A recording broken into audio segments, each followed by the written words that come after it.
भैया महत्वपूर्ण ये नहीं है कि हम पक्ष में हैं या विपक्ष में हैं, बल्कि महत्वपूर्ण ये है कि राम को प्रसन्नता किससे मिल रही है।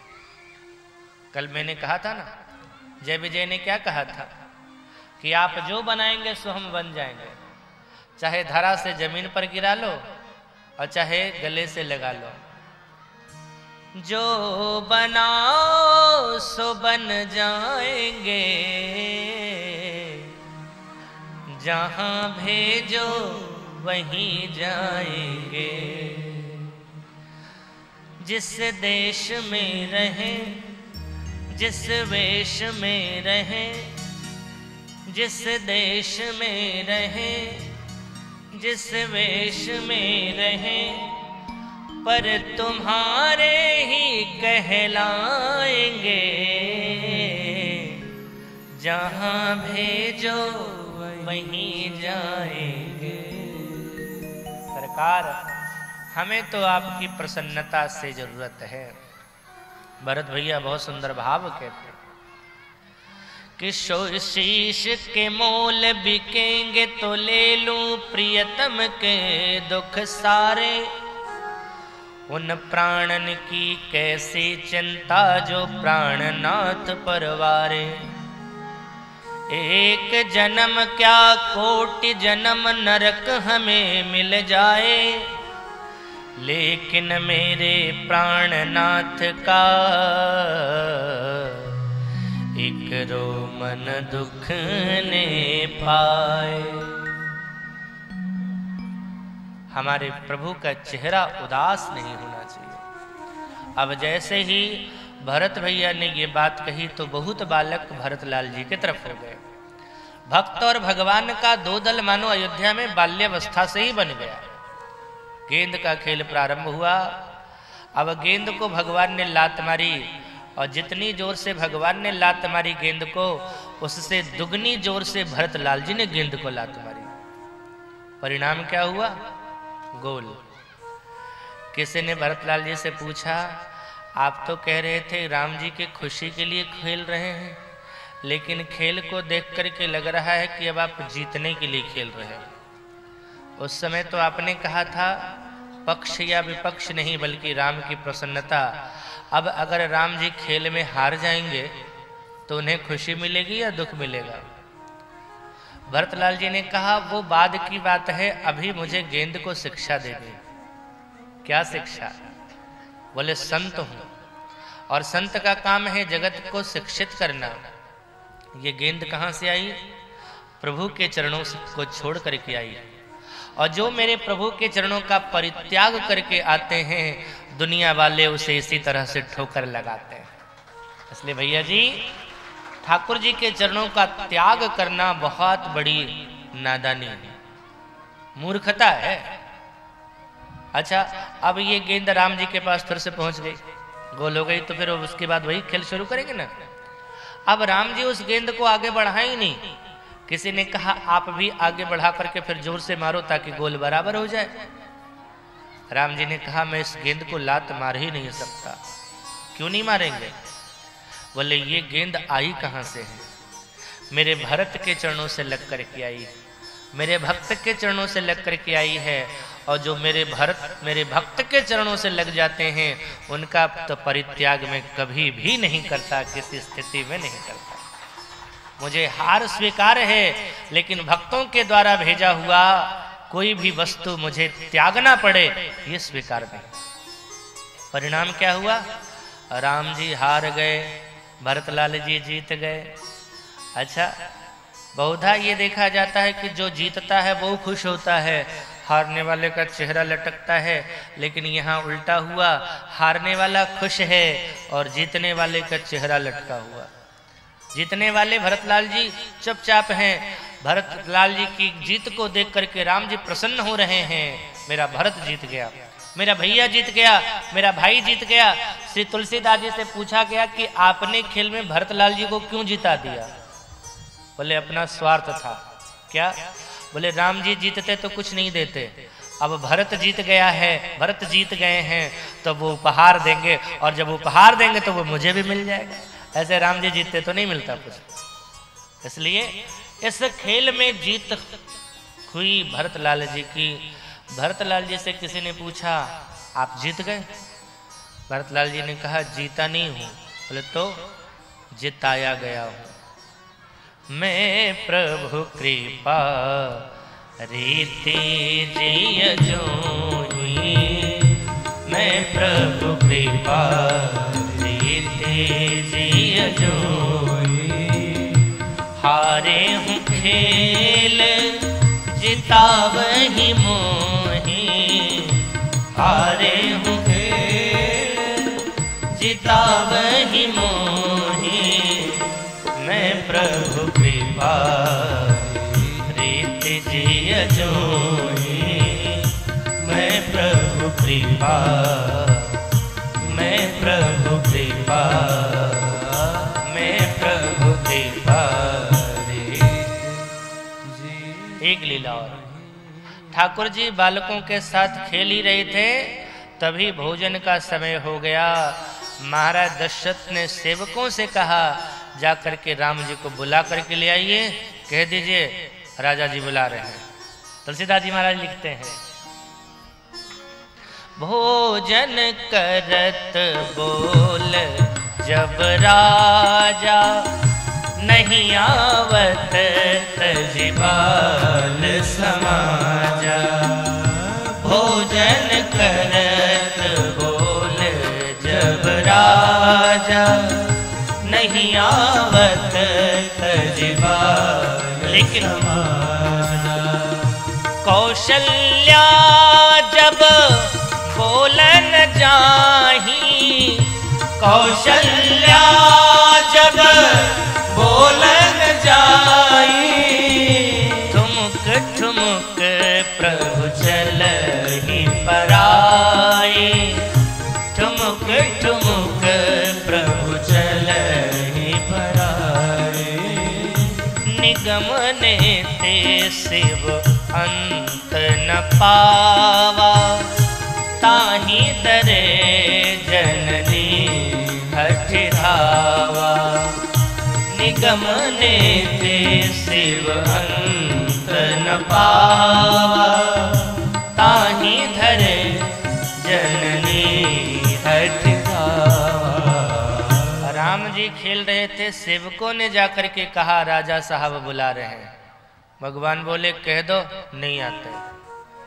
किसी ने राम जी से कहा आप मर्यादा पुरुषोत्तम हैं और आपको तो ध्यान रखना चाहिए, क्योंकि आप जो कर रहे हैं वो आने वाले समय के लिए आदर्श बनेगा। लोग आपके चरित्र का अनुकरण करेंगे। पिताजी ने बुलाया तो पुत्र का काम है पिता के आदेश को मानना, चले आते। राम जी ने कहा पिता बुलाते तो जरूर आता मैं, लेकिन यहाँ पिता नहीं बुला रहे। अगर सेवक ने ये कहा होता कि पिताजी बुला रहे हैं तब चले आते, लेकिन क्या कहा भोजन करत बुलावत राजा।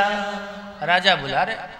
भगवान ने कहा सबसे बड़ा महाराजा तो हम, और इस महाराजा को कौन राजा बुला रहा है। अगर कहा गया होता पिताजी बुला रहे हैं तो बेटा जरूर सुनता, लेकिन राजा ने बुलाया है। भगवान बोले मैं महाराजा नहीं जाऊंगा।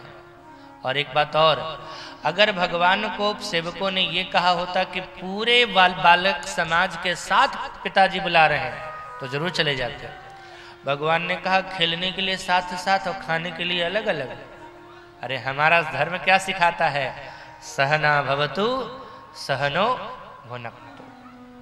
हम साथ साथ रहें और साथ साथ खाएं, ये नहीं कि खाली साथ साथ रहें। खेलने के लिए साथ साथ, खाने के लिए अकेले अकेले। सेवक ने जाकर के कह दिया राम जी नहीं आ रहे। दशरथ जी ने कौशल्या जी से कहा आप जाइए, जाकर के बुला के ले आइए। कौशल्या जी जब बुलाने के लिए गई, भगवान ने देखा ये आ रही है तो भागने लगे। कौशल्या बोली कहाँ भागोगे? बोले ब्रह्म हूं ना, और ब्रह्म को पकड़ना इतना आसान नहीं है, निराकार ब्रह्म को पकड़ना। मैया बोली अब निराकार नहीं साकार बन गए हो तो पकड़ में तो आओगे ही। निगम नेत शिव अंत न पावा, ताहि धरे जननी हठ धावा। ऐसे भगवान को आप पकड़ना चाहेंगे भाई मेरे, भगवान पकड़ में नहीं आएगा। भगवान से कोई संबंध बना लो, भगवान तुरंत पकड़ में आ जाएगा। बनाओ संबंध, बनाओ, बिना संबंध के वो पकड़ में नहीं आता। भगवान को जीवन में लाने के लिए 3 बातें। पहले तो भगवान पर विश्वास करो, दूसरी बात भगवान से कोई संबंध बनाओ, और तीसरी बात जिस संबंध को बनाया है उसी भाव से समर्पण करो। अब राम जी को संबंध बनाया है, बालक हैं, तो बालक को दिया जाएगा या बालक से लिया जाएगा? जो संबंध बनाया है ना, उसी संबंध को मान करके चलो। एक बार श्री तुलसीदास जी महाराज और सूरदास जी दोनों की भेंट हुई एक जगह। अच्छा, दोनों संत थे, और संतों का जब मिलन होता है ना, तो उनका विनोद बड़ा विचित्र होता है, अद्भुत विनोद होता है। दोनों संत मिले तो सूरदास जी ने कहा भगवान मेरे बड़े, और तुलसीदास जी बोले आपके क्या भगवान बड़े होंगे, आपके भगवान तो चोर थे, राजा तो हमारे भगवान थे, भगवान हमारे बड़े। सूरदास जी कहते हैं हमारे भगवान बड़े, तुलसीदास जी कहते हैं हमारे भगवान बड़े। सूरदास जी महाराज ने कहा एक काम करो, जो बड़े होंगे वो भारी होंगे। बोले हाँ, तो तौल करके देख लेते हैं, जिसके भगवान भारी उसका वो भगवान बड़े। तराजू मंगवाया गया। एक तराजू पर श्री सूरदास जी महाराज बैठे, बोल करके, क्योंकि वो मानते क्या थे, गोपाल जी को मानते थे, छोटे वाले। बोले लड्डू गोपाल महाराज की कह करके बैठ गए। दूसरा तराजू आया, दूसरे तराजू की तरफ से सूरदास जी महाराज जाने लगे, और बैठने से पहले उन्होंने कहा बोलिए सियावर रामचंद्र की, कह करके बैठ गए। अब सूरदास जी जिस पर बैठे हुए थे वो तुला झट से ऊपर उठ गया। तुलसीदास जी हंसने लगे, ये रहा तेरा भगवान। अब सूरदास जी को बड़ा क्रोध आया, जिसने अपने बाएं हाथ पर, बाएं हाथ की कनिष्ठिका उंगली पर गोवर्धन को उठा लिया, वो इतना हल्का कि तुलसीदास जी के सामने वो हल्का हो गया। सो क्रोध करने लगे, भारी हो नहीं सकते थे। भगवान ने कहा गलती मेरी नहीं है। कैसे? बोले आप बैठे लड्डू गोपाल जी को उनका नाम लेकर के, तो आप 1.5 हड्डी के, तो आप दुबले पतले, और ऊपर से साथ में किन को लिया, लड्डू गोपाल को। और तुलसीदास जी थोड़े मोटे भी, और वो किन को लेकर के बैठे, सीता जी राम जी दोनों को लेकर के बैठे। सियावर रामचंद्र की जय बोला। तो वहां सीताराम जी थे, वहां 3, और यहाँ हम 2, और दोनों हल्के हल्के। कैसे होंगे? अगर तौलना था ना, तो आप राधा श्याम ले बोल, राधे श्याम बोलते ना, तो हम भी 3 जन हो जाते, तब बराबर होता। पहले कहना चाहिए था ना। बोले कैसे कहता? आप तो स्वयं कहते हो कि जो भाव मानोगे वही को मुझे बनना पड़ता है, आप जो भाव मानेंगे वही बनूंगा मैं। तो इस बार आप राधे श्याम लेकर के नाम बोलना, और इस बार हरा देंगे उनको। सूरदास जी बोले ठीक है। तुलसीदास जी के पास जाकर के बोले सुनिए, तौल एक बार और से होगी। क्यों? बोले उस बार फैसला ठीक नहीं हुआ, इस बार ठीक से फैसला होगा। तुलसीदास जी हंसने लगे। तुलसीदास जी ने कहा सुनिए महाराज, जिस भगवान ने आपके कान में कुछ कहा है ना, वैसे ही भगवान ने हमारे कान में भी कुछ कह दिया है, अब तौल नहीं होगी। एक बार हो गया, तौल बार बार नहीं होगी। तो कहने का अभिप्राय, हम जो संबंध बनावे उसी संबंध से समर्पण भी होना चाहिए। निगम नेति शिव अंत न पावा, ताहि धरे जननी हठि धावा। पकड़ करके मैया ले आई। अच्छा, भगवान के वस्त्र में धूल लगे हुए थे, मैया ने धूल को झाड़ा भी नहीं। धूसर धूरी भरे तनु आए। अच्छा, महाराज दशरथ राज दरबार में जाने के लिए तैयार थे, बढ़िया पोशाक पहन रखा था, मुकुट पहन रखा था, भोजन करके बस निकलने वाले थे, और उसी समय श्री राम जी को गोद में ले जा करके बिठा दिया, और महाराज दशरथ भी मुस्कुरा करके राम जी को गोद में ले लेते हैं। आजकल का होता पिता तो कहता पहले इसको साफ करके लाओ मेरे पास, नहीं तो मेरे सारे कपड़े खराब हो जाएंगे। लेकिन महाराज दशरथ को इतना प्रेम अपने पुत्र से, उन्हें अब धूल नहीं बल्कि श्री राम दिख रहा है। गोद में बिठाया, एक तरफ से महाराज की मजबूत भुजापाश, सामने थाल, दूसरी तरफ से उठा करके राम जी को पवाया। राम जी पाने लगे। देखो, जब तक जीव का ध्यान परमात्मा पर रहता है, परमात्मा कहीं नहीं जाता है। लेकिन जैसे ही महाराज ने अपने स्वाद के तरफ ध्यान दिया, हाथ लगाया चावल दही और ऐसे पाने लगे, भगवान ने देखा ये वाली जगह खाली। फिर क्या था, दोनों हाथ में दधी चावल लिया और भाग गए। भाज चले किलकत मुख, दधी ओदन लपटाए। दधी भात लेकर के भागे। इस तरह से भागते हुए भगवान को किसी ने देखा तो बोले, सरकार ये पंडितों वाला काम कब से करने लगे? क्या मतलब? बोले ये काम तो पंडित जी करते हैं, खाते भी हैं, कुछ लेकर के जाते भी हैं, तो उनका तो परिवार रहता है, आपका कौन है? आप किसके लिए लेकर के भाग रहे हैं? भगवान ने कहा, मेरा भगत है ना, वो इंतजार कर रहा है। कौन? बोले कागभूषुंडी। और कागभूषुंडी पाएंगे क्या? वो क्या खाएंगे? वो यही खाएंगे। कागभूषुंडी जी कहते हैं, जूठन पर अजिर महू सोई उठाई करी खाऊं। मैं खाता था क्या? उनके जूठे, उनके हाथ से जो जमीन पर गिरे रहते थे वही मैं खाता था। तो भगवान ने कहा उनके लिए लेकर के जा रहे हैं। अच्छा, कागभूषुंडी जी कृष्णावतार में भी गए और भगवान कृष्ण बोले, सरकार ध्यान रखिएगा हमारा, रामावतार में आपने मुझे बहुत खिलाया, लेकर के आते थे, हमारे लिए आंगन में डाल देते थे, कृष्णावतार में भी ध्यान रखना। भगवान बोले, नहीं रखूंगा। क्यों? बोले, उस समय मैं दूसरों को देता था और इस समय मैं दूसरों को देता नहीं हूं, बल्कि दूसरों से छीनता हूं। उस समय मैं देने वाला भगवान था, इस समय मैं छीनने वाला, चुराने वाला भगवान हूं। कागभूषुंडी जी ने कहा, कोई बात नहीं, उस समय अगर मेरा भगवान देने वाला था तो मैं भी देने वाला था, लेकिन इस समय अगर मेरा भगवान छीनने वाला है तो भगत देने वाला क्यों रहेगा? भगत भी छीनने वाला बन जाएगा। तो कागभूषुंडी जी इस बार श्री भगवान कृष्ण के हाथ से लेते नहीं थे, छीनते थे। रसखान जी ने कहा था, धूरी भरे अति शोभित श्याम जुत से बने सिर सुंदर चोटी, खेलत खात फिरे अंगना पग पैजनी बाजत फिरे छोटी, वाछवी को रस खान बिलोकत वारत काम कला निधि कोटि, काग के भाग बड़े सजनी हरि हाथ सुल गयो माखन रोटी, काग के भाग बड़े सजनी हरि हाथ सुल, हरि हाथ सुल, हरि हाथ सुल गयो माखन रोटी। भगवान माखन रोटी लेकर के जा रहे थे, कागभूषुंडी छीन के लेके भागते हैं। ये मेरा भगवान देने वाला नहीं है, छीनने वाला है, तो हम भी छीनेंगे। समय गुजरता है, गुरु गृह गए पढ़न रघुराई, अल्पकाल विद्या सब आई,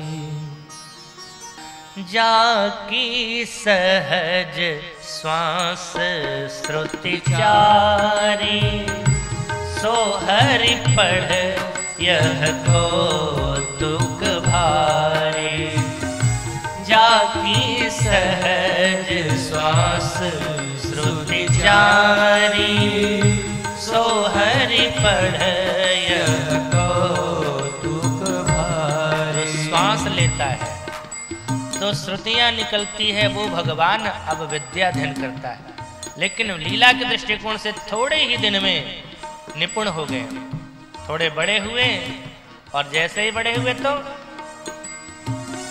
भय कुमार जबहि सब भ्राता, तीन जनेऊ गुरु पितु माता, भय कुमार जबहि सब भ्राता, तीन जनेऊ गुरु पितु माता। उपनयन संस्कार हुआ। आज हमारा जीवन संस्कारों से विहीन हो गया है। हम तो अब किसी के संस्कार को मानते ही नहीं हैं। अब तो हमारे जीवन में सिर्फ दो संस्कार रह गए हैं, एक विवाह संस्कार और एक अंतिम संस्कार। भाई मेरे, सनातन धर्म में छोटे बड़े संस्कार को लेकर के सूक्ष्म लघु लेकर सूक्ष्म या बृहद को लेकर के लगभग 40 संस्कार हैं, लेकिन मुख्य रूप से 14 या 16 संस्कार माने गए। और अगर हम उन संस्कारों को छोड़ देते हैं ना, तो हमारा कभी उत्थान नहीं हो सकता है, हमारी वृद्धि नहीं हो सकती। आज हमारे पूर्वज हमारे आचार्य अगर हमें उपनयन संस्कार करवाते हैं तो संस्कार तो करवा देते हैं, लेकिन हम अपने शरीर पर उपनयन को रखते तक नहीं। मैंने देखा है, क्षमा करना, ब्राह्मण का शरीर है लेकिन जनेऊ नहीं। मैंने पूछा यज्ञोपवीत क्यों नहीं है? दिया नहीं क्या माता पिता ने? बोले दिया तो है, क्यों नहीं? बोले वो बार बार अशुद्ध हो जाता है ना, इसलिए खोल करके पूजा घर में रख दिया। हमने कहा इतना आनंद से उत्सव मना करके पूर्वजों ने माता पिता ने दिया यज्ञोपवीत पूजा घर में रखने के लिए, वो महाराज जी सुरक्षित नहीं रह पाता है, फिर रोज बदलना पड़ेगा। हमने कहा धिक्कार है तेरे जीवन को, जब तुम अपने शरीर पर पड़े हुए धागे की सुरक्षा नहीं कर सकते हो तो देश की सुरक्षा क्या खाक कर पाओगे? समाज की सुरक्षा तुम कैसे करोगे? पत्नी तुम्हारे जीवन में कैसे सुरक्षित रहेगी? जब अपने शरीर का धागा सुरक्षित नहीं कर रख सकते हो तो तुम अपनी पत्नी की सुरक्षा कैसे कर पाओगे? आत्मबल होना चाहिए। व्यक्ति का जीवन संस्कारों से भरा होना चाहिए। भगवान के जीवन में भी संस्कार हैं, अन्यथा उनको यज्ञोपवीत धारण करने की आवश्यकता नहीं है। लोग कहते हैं यज्ञोपवीत धारण किया जाता है शरीर शुद्धि के लिए। अरे परमात्मा का नाम ही है शरीर को शुद्ध करने के लिए, लेकिन परमात्मा ने यज्ञोपवीत धारण किया। परमात्मा यहाँ जो भी कर रहा है हम मनुष्यों को शिक्षा देने के लिए कर रहा है। सुबह सुबह परमात्मा उठता है, करता क्या है? भगवान से बढ़कर के कोई है? इस संसार में सबसे बड़ा अगर कोई है तो भगवान है। लेकिन जब सुबह वो जगता है तो क्या करता है? प्रातः काल उठी कै रघुनाथा, प्रातः काल उठी कै रघुनाथा, प्रातः काल उठ के रघुनाथा, प्रातः काल उठ के रघुनाथा, मातो पिता गुरु नावहि माता, मातो पिता गुरु नावहि माता, मातो पिता गुरु नावहि माता, मातो पिता गुरु नावहि माता। सुबह उठ करके भगवान पहले माँ को प्रणाम करते हैं, पिताजी को प्रणाम करते हैं, गुरु भगवान को प्रणाम करते हैं। ध्यान रखना, कुछ देवता प्रत्यक्ष है। वो जो मंदिर में बैठा हुआ है परमात्मा ना, है भगवान है, लेकिन वो अप्रत्यक्ष है। लेकिन प्रत्यक्ष रूप से तुम्हारे जीवन में 4 भगवान हैं। उपनिषद का वाक्य है, मातृदेवो भव, पितृदेवो भव, आचार्य देवो भव, अतिथि देवो भव। ये भगवान।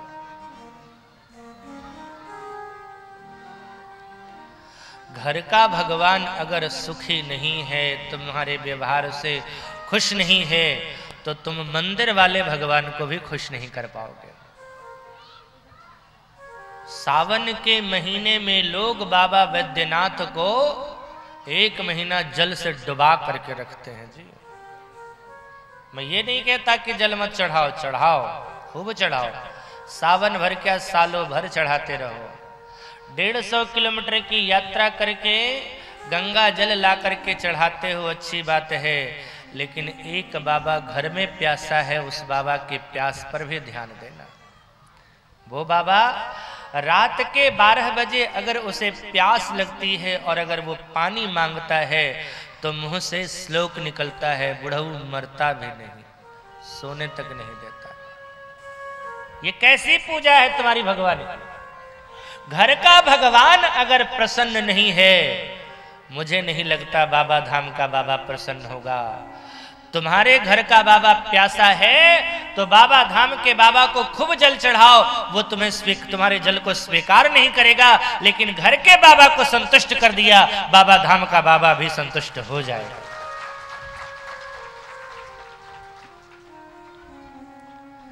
सबसे बड़ी पूजा है माता पिता की सेवा, सबसे बड़ी पूजा है माता पिता की सेवा। किस्मत वालों को ही मिलता है ये मौका। अरे जिनके जीवन में माँ बाप नहीं है उन अभागों से पूछो क्या जीवन रहा। अगर माता पिता तुम्हारे जीवन में है, ये भगवान का बहुत बड़ा वरदान है। किस्मत वालों को ही मिलता है ये मौका, किस्मत वालों को ही मिलता है ये मौका। हाथ से अपने खो मत देना, हाथ से अपने खो मत देना, मौका ये खिदमत का। जन्नत का दर खुल जाएगा, तेरा किया आगे आएगा। जन्नत का दर खुल जाएगा, तेरा किया आगे आएगा। सुख दुख है क्या फल कर्म का, जैसी करनी वैसी भरनी, जैसी करनी वैसी भरनी, जैसी करनी वैसी भरनी, जैसी करनी वैसी भरनी, जैसी करनी वैसी भरनी, जैसी करनी वैसी भरनी। आप अपने माता पिता को प्रणाम करोगे तो आपके बच्चे आपको प्रणाम करेंगे। तेरा किया आगे आएगा। अगर आप अपने बच्चों को सिर्फ सिखाओगे कि माता पिता को प्रणाम करना चाहिए, लेकिन आप अपने माता पिता को प्रणाम नहीं कर रहे हैं, तो बच्चे सोचेंगे सिर्फ ये कहने के लिए है, करने के लिए नहीं। अगर करना होता तो मेरा पिता भी मेरे दादाजी को प्रणाम करता, लेकिन नहीं कर रहा। माता पिता का सम्मान करने से स्वर्ग का द्वार खुल जाएगा भाई मेरे। अनुचित उचित विचार तज जे पालहि पितुबैन। अगर माता पिता ने आदेश दिया तो बिना विचारे उसको पालन कर देना चाहिए, और जो ऐसा करते हैं उनके लिए स्वर्ग का द्वार खुल जाता है। तो ये प्रत्यक्ष भगवान है। माता पिता उनको प्रणाम करोगे तो जानते हो 4 चीज मिलेंगे। ये मत सोचना कि कुछ नहीं मिलेगा। चत्वारि तस्य वर्धन्ते, क्या? आयु विद्या यशो बलम। आप अगर किसी महापुरुष का, बड़े लोगों का सम्मान करोगे, प्रणाम करोगे, बड़ों के सम्मान करने पर ये 4 चीजें मिलती हैं। शास्त्र कहता है आप अगर बड़े का सम्मान करते हैं तो आपकी आयु बढ़ती है, और अगर छोटे का सम्मान कर देते हैं तो उसकी आयु घटती है। ध्यान रखना इस बात का। भगवान सूर्य प्रत्यक्ष हैं। मंदिर में दर्शन करने के लिए तुम्हें जाना पड़ेगा, लेकिन ये ऐसे देवता हैं कि तुम्हारे घर पर पहुंच जाते हैं। प्रतिदिन हर व्यक्ति को चाहिए कि सूर्य को जल देवे, माता पिता को प्रणाम करे, अतिथि का स्वागत करे, गुरु का सम्मान करे, गुरु को प्रणाम करे। ये सब करोगे तो तुम्हारे जीवन में खुद के संस्कार आएंगे। मेरा कुछ नहीं बिगड़ेगा या बनेगा कुछ नहीं। एक बात कह देता हूं, करोगे बनेगा आपका, नहीं करोगे बिगड़ेगा आपका। तो फिर बोलो कि आप क्यों पैरवी कर रहे हो? हम इसलिए पैरवी कर रहे हैं कि हमें संतों ने प्रसाद दिया है और हमारा काम है प्रसाद को बांटना। हम तो बस बांट रहे हैं, करो या न करो, कर मर्जी आपकी, चाहे मानो न मानो खुशी आपकी। हम मुसाफिर हैं, कल अपने घर जाएंगे, राम का नाम लेकर जो मर जाएंगे, राम का नाम लेकर जो मर जाएंगे। वो अमर नाम दुनिया में कर जाएंगे, वो अमर नाम दुनिया में कर जाएंगे, राम का नाम लेकर जो मर जाएंगे, राम का नाम लेकर जो मर जाएंगे। चलते हैं अयोध्या से निकल करके, हम लोग कल से ही अयोध्या में हैं। अयोध्या से निकल करके आते हैं बिहार। कहाँ? बक्सर, जहां पर विश्वामित्र जी महाराज रह रहे हैं।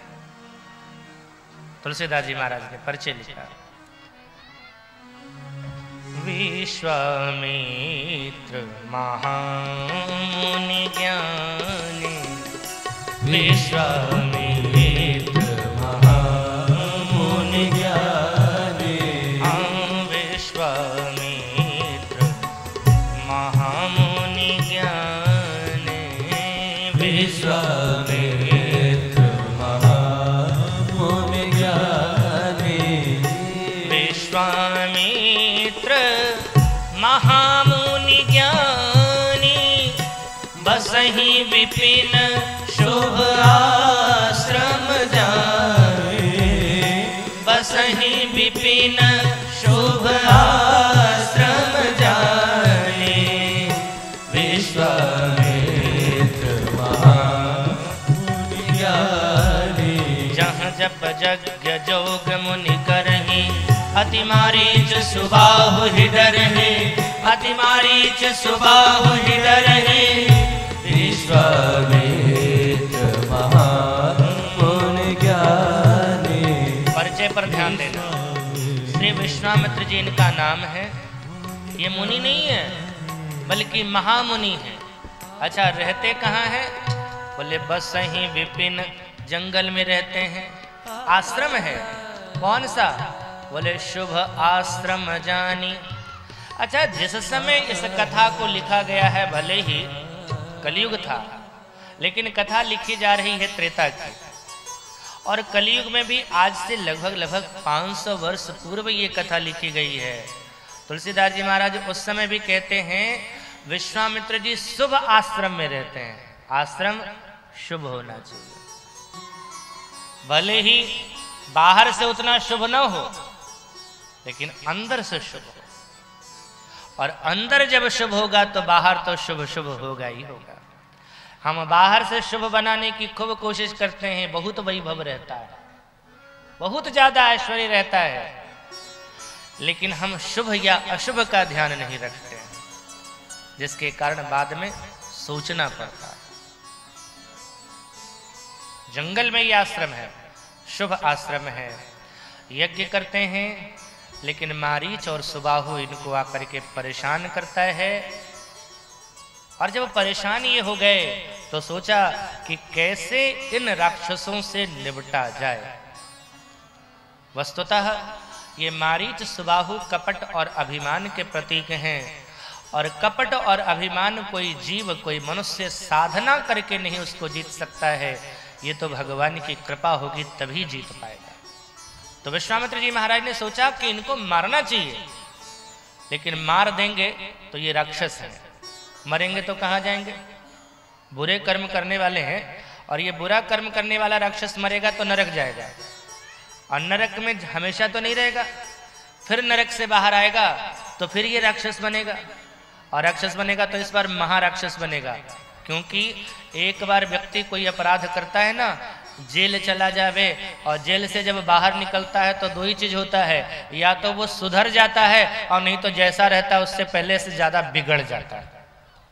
तो जानते हैं विश्वामित्र जी महाराज ये नरक जाएगा ना, ये राक्षस है, सुधरने की तो है नहीं इसमें कोई लक्षण, ये बिगड़ेगा फिर और ज्यादा बिगड़ेगा ये। तो मारना कोई समस्या का समाधान नहीं है, तारना समस्या का समाधान। मरे तो ऐसे मरे कि ये नरक नहीं जाए, बल्कि फिर से इसका जन्म न होवे। और ऐसी व्यवस्था कौन कर सकता है? मनुष्य नहीं कर सकता है। जीवात्मा के हाथों मरने पर उसका जन्म होगा, लेकिन परमात्मा के हाथों मरेगा तो उसका जन्म ही नहीं होगा। इसलिए परमात्मा के पास चलना चाहिए। परमात्मा कहाँ है? चिंतन किया तो पता चला अयोध्या जी में। महाराज दशरथ के जीवन में ब्रह्म राम बन करके आ गए हैं। विश्वामित्र जी ने मन ही मन ठाकुर जी से कहा, प्रभु कैसा नियम है आपका? मैंने सोचा था आप उसके जीवन में जाते हैं जो त्याग करता है। मैंने त्याग किया, भवन में रहता था वन में आ गया, सिंहासन पर बैठता था कुशासन पर बैठने लगा, 56 भोग खाता था, कंदमूल फल खाने लगा। मैंने सोचा मेरे जीवन में आ पाएंगे, लेकिन मेरे जीवन में नहीं आकर के चले गए उसके जीवन में जो वन में नहीं बल्कि भवन में रहता है, कुशासन पर नहीं बल्कि सिंहासन पर बैठता है, 56 भोगों को खाने वाला है, उसके जीवन में आग चले गए आप। क्यों? लेकिन चलो अब आप गए हैं वहां तो हमें भी जाना ही पड़ेगा। बहाना तो रहेगा राक्षसों का वध करना, इसी बहाने जाऊंगा आंसू बहाने के लिए, प्रभु की दी हुई जिंदगी में प्रभु को पाने के लिए।